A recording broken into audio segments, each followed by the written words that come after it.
अस्सलामुअलैकुम दोस्तों, welcome to secular मियाँ भाई चैनल। ये हैदराबाद निज़ाम के हुकूमत का ड्राइविंग लाइसेंस है जिसे महाकुम के कोतवाली की तरफ से दिया जाता था। लोहे के इस ड्राइविंग लाइसेंस पर लिखा है चलाने की इजाज़त दी जाती है। तो 2 दिन पहले मक्का मस्जिद को लेकर जो इलीगल कंस्ट्रक्शन हो रहा था उसकी वजह से जो छोटा मीनार है उसे काफ़ी नुकसान पहुंचा है। कई महीनों से जो है जनाब असदुद्दीन ओवैसी साहब भी सीएम केसीआर से रिक्वेस्ट कर रहे हैं कि मक्का मस्जिद का काम जल्द से जल्द मुकम्मल करे। वो काम तो छोड़ो, कुछ लोग तो अपना खुद का फायदा देख ले रहे, मस्जिद है सो भी नहीं देख रहे, कंस्ट्रक्शन शुरू कर दे रहे। फिलहाल जो कंस्ट्रक्शन चल रहा था वहां पर उसे रोक दिया गया है। मक्का मस्जिद की दीवार के बाजू कुछ लोग जो है G+1 स्ट्रक्चर बना रहे थे पंच मोहल्ले के साइड लाल बाजार चार मीनार के पास। वक्फ बोर्ड के अथॉरिटीज सोशल मीडिया पे देखने के बाद, कुछ न्यूज़ चैनल ना देखने के बाद वहां पर पहुंच के रोक दिए। तो ये जो हिस्ट्रिकल प्लेसेस है इन लोगों को संभालने की जिम्मेदारी आर्कोलॉजिकल सर्वे ऑफ इंडिया की है। भाई अगर आप लोगों से ये जिम्मेदारी नहीं संभाली जा रही तो हम आपको दे दो, हमारी चीज़ें हम लोग खुद संभाल लेते। और चार मीनार मस्जिद में बाजमात नमाज पढ़ने का भी परमिशन अप्लाई करके रखे हुए, कुछ भी रिप्लाई नहीं दिया अभी तक। गोलकोंडा के अंदर भी मस्जिदा है मगर वहाँ पे भी नमाज बाजमात पढ़ने की परमिशन नहीं है, वहाँ पर भी अप्लाई करके रखे हुए है। शमशाबाद एयरपोर्ट की पार्किंग के अंदर जैसे कि आप देख सकते कई महीनों से जो है मुसलमान कड़ी धूप में नमाज अदा कर रहे हैं।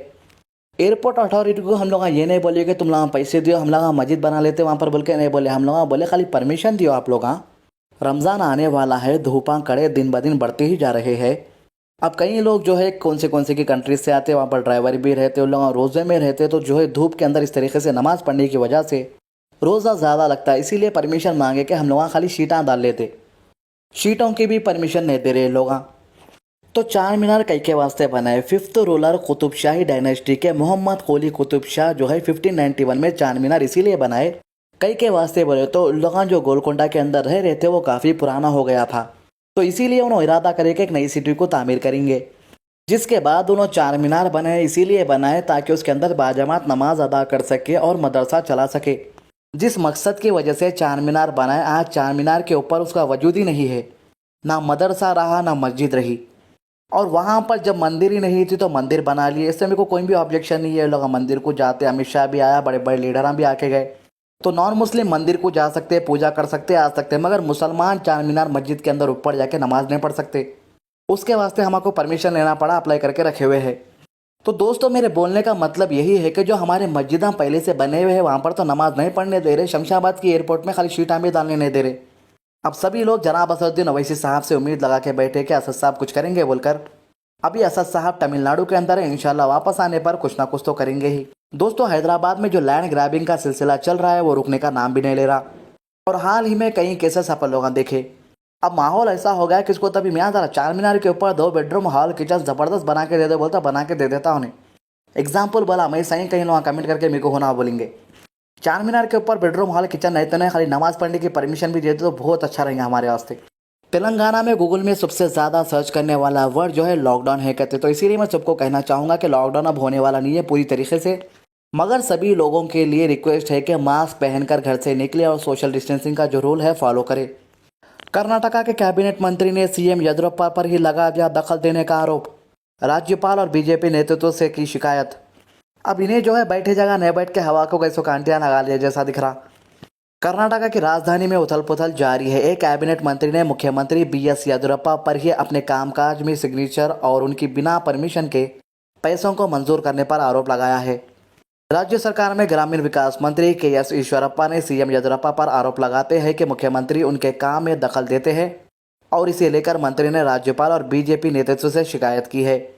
राज्यपाल वजुभाई वाला को लिखे लेटर में ईश्वरप्पा ने सीएम येदियुरप्पा पर कर्नाटका व्यापार का लेन देन नियम आर्टिकल 1977 का वायलेशन करते हुए अपने मंत्रालय में सीधे सिग्नेचर करने का आरोप लगाया है। उनका कहना है कि मुख्यमंत्री ने उनके विभाग से बिना परमिशन लिए 774 करोड़ रुपए का आवंटन कर दिया। उन्होंने आवंटन में भी भेदभाव करने का आरोप लगाया है। तो कभी सीएम येदियुरप्पा के करीबी हुआ करते थे ईश्वरप्पा।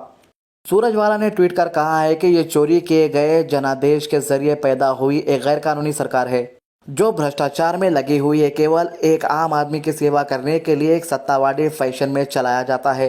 इसे दरवाज़ा दिखाना जाना चाहिए। बता दें कि एक वक्त मंत्री ईश्वरप्पा मुख्यमंत्री येदियुरप्पा के करीबी हुआ करते थे, लेकिन बीते वक्त कैबिनेट का विस्तार करते हुए कई नए मंत्रियों को मंत्रिमंडल की जगह देने के चलते स्थिति में काफ़ी बदलाव आया है।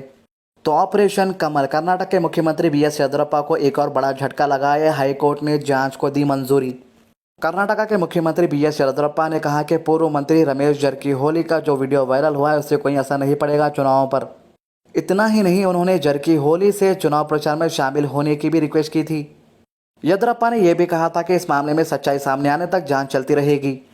उन्होंने कहा था कि हमारे कानून मंत्री बसवराज बोम्मई इस मामले की जांच कर रहे हैं। ये विवादित है कि रमेश जरकीहोली को जो है फंसाया जा रहा है। जरकीहोली ने एक बार फिर अपने को बेगुनाह और वीडियो को फर्जी करार दिया है। इस वीडियो क्लिप में नजर आ रही महिला ने उन पर सरकारी नौकरी दिलाने का वादा करके उनसे बलात्कार करना, धोखा देने के अलावा और धमकी देने का भी आरोप लगाया है।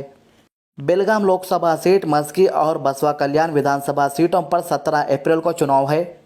तो जो है जरकीहोली को हराना इस वक्त जरूरी है। बीजेपी कैसा भी नहीं जीतना वहां पर। तो बीजेपी सांसद सुब्रमण्यम स्वामी बोले पीएम मोदी कश्मीर पर सरेंडर कर चुके हैं, अब इमरान खान के साथ डिनर भी करेंगे। तो भारतीय जनता पार्टी के बड़े लीडर और राज्यसभा सांसद सुब्रमण्यम स्वामी ने अपने ही केंद्र की सरकार और पीएम नरेंद्र मोदी पर बड़ा हमला बोला है। तो सुब्रमण्यम स्वामी एक लौते ऐसे सांसद है जो बीजेपी की पार्टी में रह के उनकी पोल खोल रहे। सुब्रमण्यम स्वामी ने इस बार पाकिस्तान के साथ भारत सरकार की नई नीतियों को लेकर मोदी सरकार को लपेट लिया है।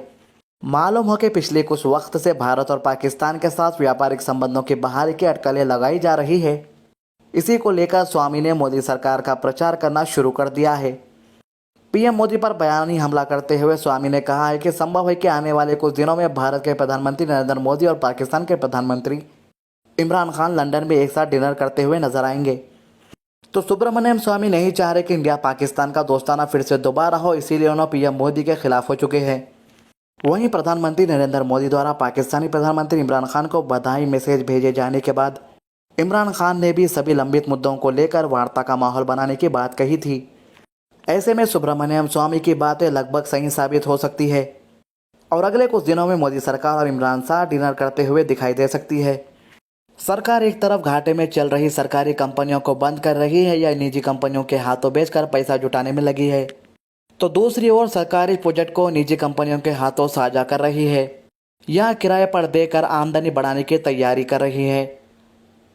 सरकार की नेशनल एसेट मोनेटाइजेशन योजना के बारे में विस्तार से बता रहे हैं मुकुल सिंह चौहान। दोस्तों, मोदी सरकार ने पहले ऐलान किया था कि जो स्मॉल सेविंग इंटरेस्ट रेट है वो कम करने वाले हैं लोगों बोल के, और इसके डिटेल्स भी जो है रिलीज कर दिए थे। बाद में फैसला बदल दिए। छोटे बजट के इंटरेस्ट रेट में कटौती कर पलटने के फैसले पर आप क्या सोचते हैं, कमेंट कर ज़रूर बताइएगा। तो आज की अच्छी बात, आप सल्लल्लाहु अलैहि वसल्लम का फरमान है, किसी मुसलमान के अपने भाई के लिए गायबाना दुआ कबूल होती है। उसके पास एक फरिश्ता है जिसके लिए यह जिम्मेदारी होती है कि जब वो अपने किसी भाई के लिए गायबाना कोई अच्छी दुआ करता है तो वो फरिश्ता कहता है कि तेरी ये दुआ अल्लाह कबूल करे और तेरे लिए भी इसी तरह के खैर अता फरमाए। अगर आपका कोई बिजनेस प्रमोशन है जिसे आप हमारे चैनल पर प्रमोट करना चाह रहे तो secularmiabhai2@gmail.com पे हमें ईमेल कीजिए। हमारे टर्म्स एंड कंडीशन आपको रिप्लाई में मिल जाएंगे। अगर वीडियो पसंद आए तो लाइक कीजिए, शेयर ज़रूर कीजिए, नमाज की पाबंदी कीजिए, कुरान की तिलावत कीजिए और दुआ में याद रखिए। अल्लाह हाफिज़।